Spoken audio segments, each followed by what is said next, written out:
I know, it's a shameless ploy to try to attract attention to the videos. Yes, this is the 4-inch bubble plate. We're going to run this puppy, but we got to get there.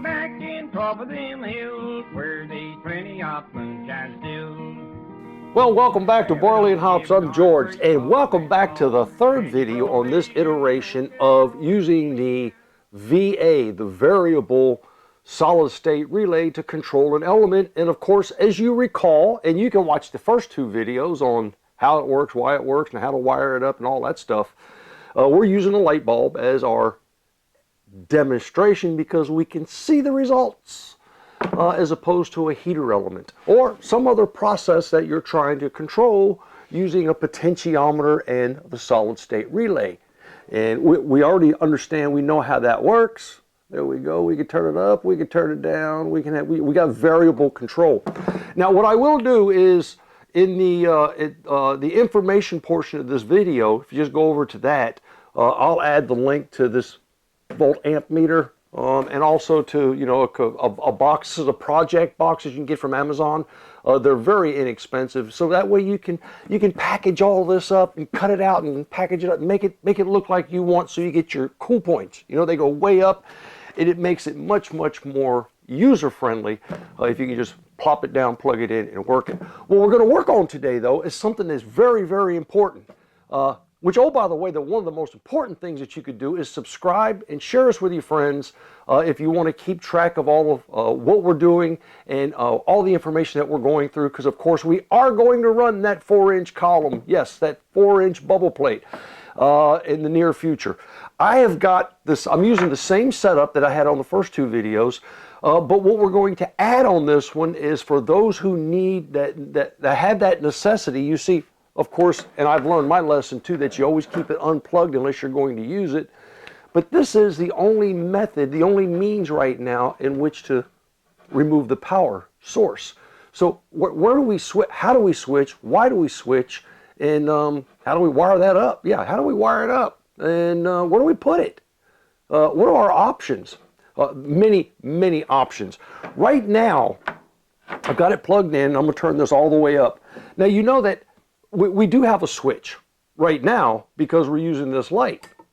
And that light, see, I can turn the light off, and I can turn the light back on, or I can use this potentiometer for the variable control.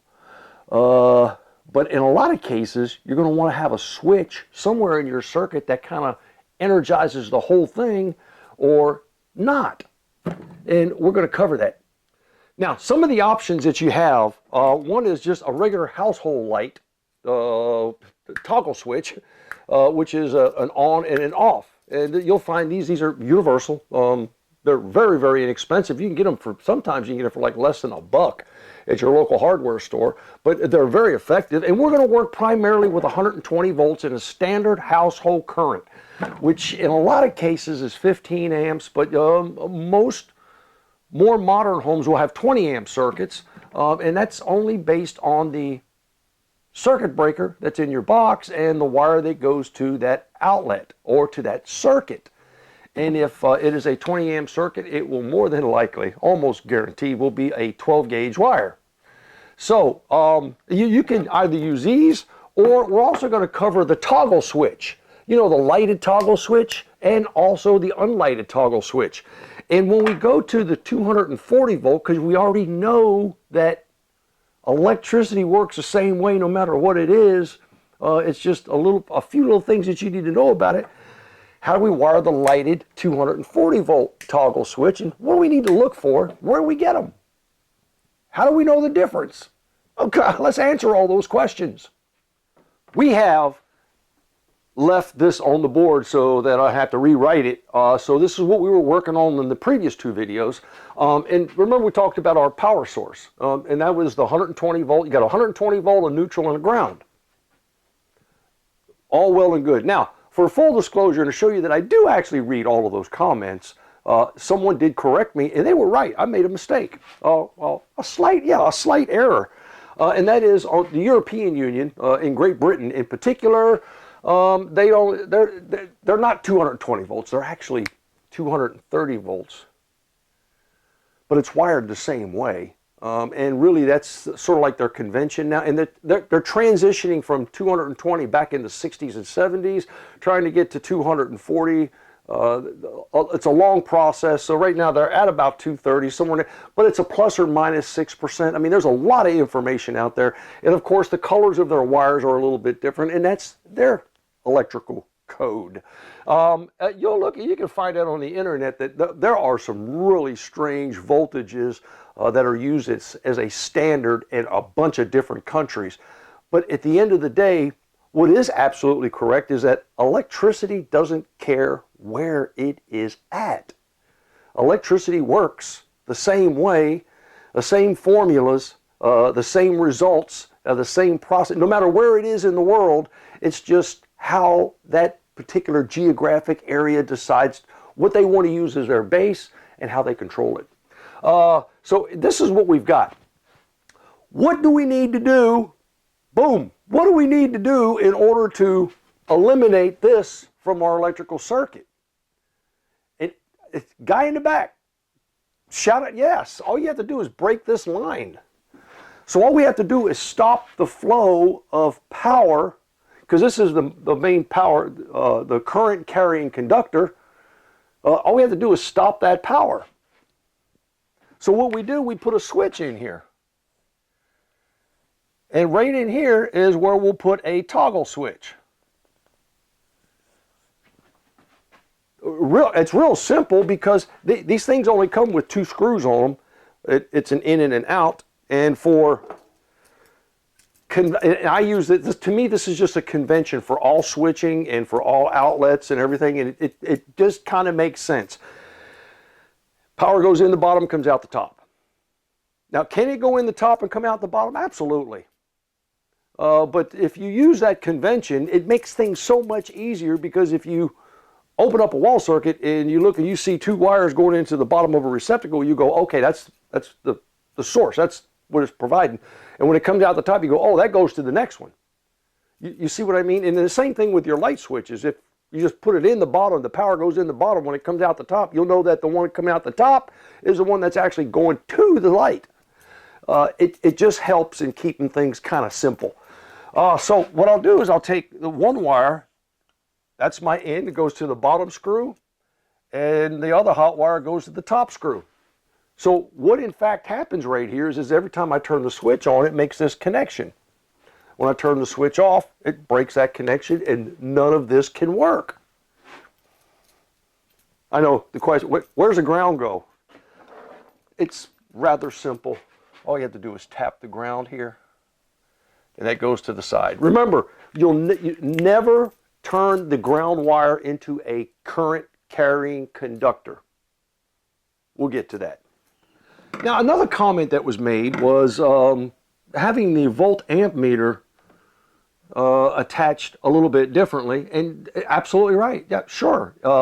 You already know that when I turn the power up on this one, that my volt amp meter doesn't come on until about, I think it was, well, it came on yesterday at 78 volts.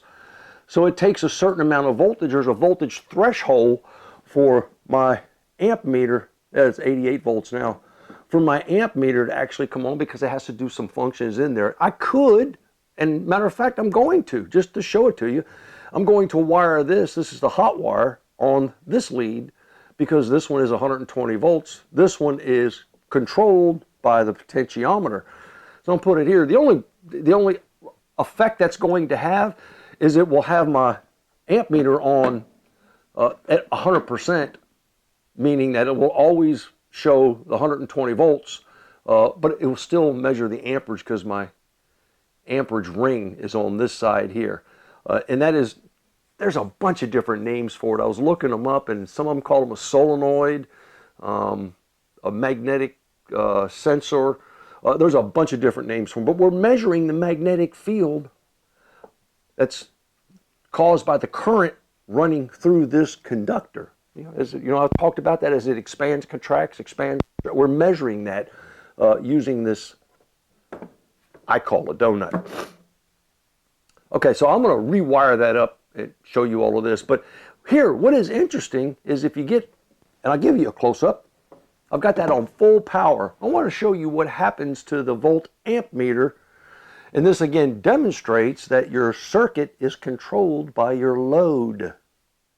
Now, as you can see here, we've got 1.29 amps at 123 volts.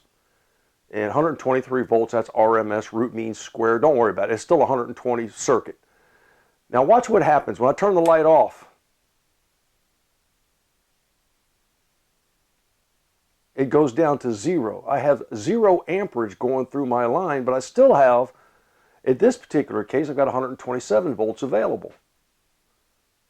So it's just merely the load that controls the flow of electricity through that circuit. When the load is on, my amperage starts to increase. When I turn the load off, my amperage drops off all the way down to 0 because nothing is flowing through the circuit. It's only available. I thought that'd be a great demonstration for you, just as an example to show you how that works. Now, so I'm going to rewire this very quickly, and we'll be right back.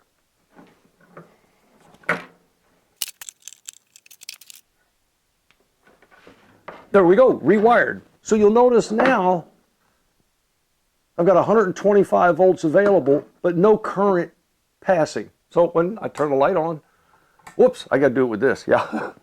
So with that, when I turn the light on, that's when my current starts to flow and my amp meter works. And when I turn it off, my amp meter goes back down to 0, but it still shows 120 volts from my main power line. So where are we going to place this switch? We could place the switch on this end, but why would I do that? You may have a purpose for that. But if you're trying to control the flow of electricity, place the switch before your follow-on circuit where your load is located. And we're going to place that right here. Now I've already stripped these wires back so that we've got plenty of wire to show you. And which one are we looking for? Well, let's unplug this. The one that we're looking for is we're looking for the hot wire. Remember the 120 volt line. And that's the one that's connected to pin number 1 in this particular case, because I do follow the convention. 1 is in, 2 is out. Just like I would with a switch, the bottom is in and the top is out. Now, we're going to cut that right here. Now, would you theorize with me that if I plug this in, nothing could happen on this end? Yes, because I have no power. But if I put these two back together, then of course I would have power flow. So that's what we're going to do. Now I'm just going to attach these small spades on here. That's what they're called, spades. These are just small electrical connectors. It just makes life so much easier when you're trying to connect electrical circuits and electric to a switch. Where they come in handy is that they match up almost perfectly with the screws on the side of your regular household switch. Okay, so this one is in the on position. They're off. So I'm going to go in the bottom and come out the top. That means that this wire is coming in, goes here. Then all I've got to do is screw that down.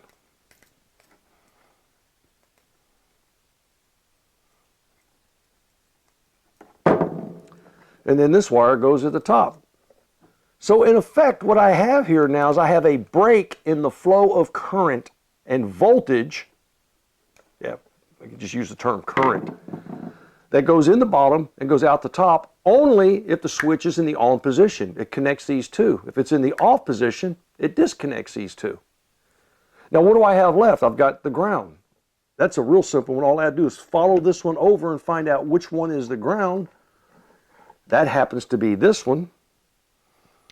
And I'm going to need me one more of those connectors. Now I'll take both of those connectors and I've pulled back the insulation off of them, twist them together, and add this one. A crimping tool, crimp them shut. And I got the wrong one. That's okay, I'm going to cut the end of that off. And that goes to the grounding lug And remember, this is not a current carrying conductor. It is there for safety. So it keeps the system grounded. Now what I have is I've got ground that goes here, and I've got an in and an out. So that way this system cannot work. None of that can work regardless of what I do unless I turn the switch on. Let's plug it in. We're all wired up. We've got a switch. If I turn the switch on, you'll notice that my light comes on and my potentiometer comes on, which means that, or I'm sorry, my volt amp meter. So all of that's working. If I turn the light off by using my potentiometer, you'll notice that my volt amp meter is still working because I've got that wired directly into the circuit. What happens when I turn it off? It turns off the volt amp meter. See, so now it doesn't matter what I do over here, nothing's going to happen unless my circuit is turned on. There, my volt amp meter comes back on, and then as I turn my potentiometer up, now I'm starting to get my current to flow to my light. Oh, here, yeah, look, let's just turn the light off. See, we don't have that luxury with an element. Now, could you put a switch on the element? Absolutely. I don't care where you put a switch. You can put a switch almost anywhere you want. You can put multiple switches. I don't know if your cool points go up or whatever the case may be, but you could switch here, you could switch here, and you could switch here. As long as all three of them are on, it would work. It's totally up to you. And there will be some argument always about exactly where it should be. Remember, sometimes there's things you could do, but they're not necessarily the things you should do. But to each his own. Now let's talk. Now if you're looking for rocker switches that you want to place inside, as an example, a project box to kind of make it look cool. And you know what a rocker switch is. It's a small rocker that you push the top, it goes on, the bottom goes off. There are push button, there are reset or recessed buttons. There's a whole bunch of different, they all work the same way. This one in particular, since it's a lighted switch, has 3 pins on the back. And remember, as I said, to me, the convention is power in the bottom and out the top. So that's the bottom 2 pins, and they are silver. The brass colored pin is for your neutral. And you need a neutral in order to make the light work. If you don't use the neutral, the switch is still going to work. You just put the hot in the bottom. That would be the wire coming from here, goes to the bottom, and the one that goes to your solid state relay comes from the second pin, which is the middle one in this particular case. If you have a rocker switch that is just dark and it's not lighted, it will have 2 pins in the bottom, out the top. That's relatively simple and straightforward. Now, why do we use, what would happen, I've got to ask the question, what would happen if we had the 120 volts going in and 120 volts going out and we put a ground wire here? What would happen if we used a ground for this brass color? Well, when you turn the switch on, the light would work. Yeah, but what have we done? We've turned the ground wire into a current carrying conductor because we're using it like a neutral. That's why you don't put the ground wire there. You just do the same thing we did here by tapping into the neutral wire, which is this one, instead. So your neutral wire goes to the top on the brass color, and that makes the light work. See, there's a small LED in there that works on 120 volts, and you need that 120 volt hot and the neutral to make the light work. Oh, it's relatively simple. Now, what happens if we're using 240 volts?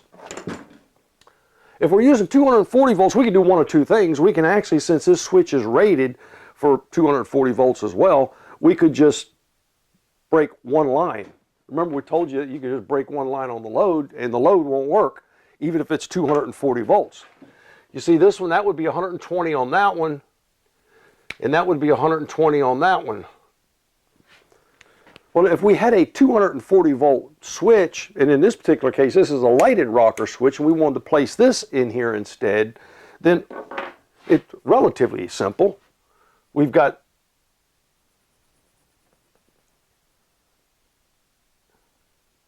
let me erase this. We make 2 breaks. And what we'll have is we'll have And I'll draw this upside down because you've got 2 blades, one here or 4 blades. So we'll take our hot wire comes in and goes to that blade. This one goes to that blade. And then we'll take this one, jump, jump, goes to that blade, and this one, I could have drawn that better, goes to that blade.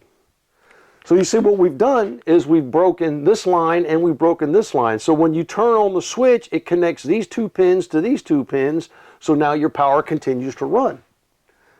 No need for a ground if you're using 240 volts on a rocker switch, because what we said before, it sort of like creates its own neutral since it's out of phase, and the light's going to come on, okay? So you don't need the neutral on that one. There is no neutral in a 240 circuit. There's only the 2 hot legs in the ground.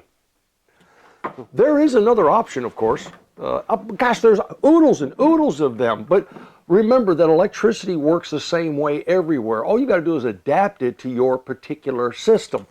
This is one of those rocker switches, and you'll find it's very familiar. It's like a breaker switch inside your box. This actually, you can connect it to a DIN rail, or you can flush mount it inside your project box. And this one is rated for 40 amps, and I could place this on this end and do the same thing. It would be wired the same way that this switch, or this switch would be wired. This one is primarily designed for a 240 because it's got 2 lines in the bottom and 2 lines coming out the top. What happens? Off, it separates the bottom from the top. On, it connects the bottom and the top. And it's a breaker. It's a safety breaker. You could place that over here next to your element. You could place that in the front. You could place one of these almost anywhere. And again, remember I said you could put as many switches and fail safes and mechanisms as you want. Here's what I would offer you at the end of the day. Just consider this, and it's totally up to you. If you have a large system, this one's a relatively small, a minor system. It's 120 volts. And you're running a 2,000 watt element, you're running 16.6 amps. Now that is dangerous, be careful, that is dangerous. But you're running it off of a 20 amp circuit, and you've got one of these inside the panel so that if you should overload the circuit, that will break, that will turn off. Having one here, if you should overload the circuit, will turn off, but that one in the box is going to turn off too. So you've got a double turn off. It's totally up to you. All about the switching. Stay tuned as we do our next video on pulse width modulators. And we're actually going to add the switch directly to it, because this is sort of like the building block process of gathering all this information, and now you can put it together in your own head. Some of you are electrical geniuses and wizards and didn't need any of this. But there are somebody out there who has just gained an important amount of information because this is practical and it's applicable to so many different systems. It's a simple on-off switch that will set you free. Happy distilling!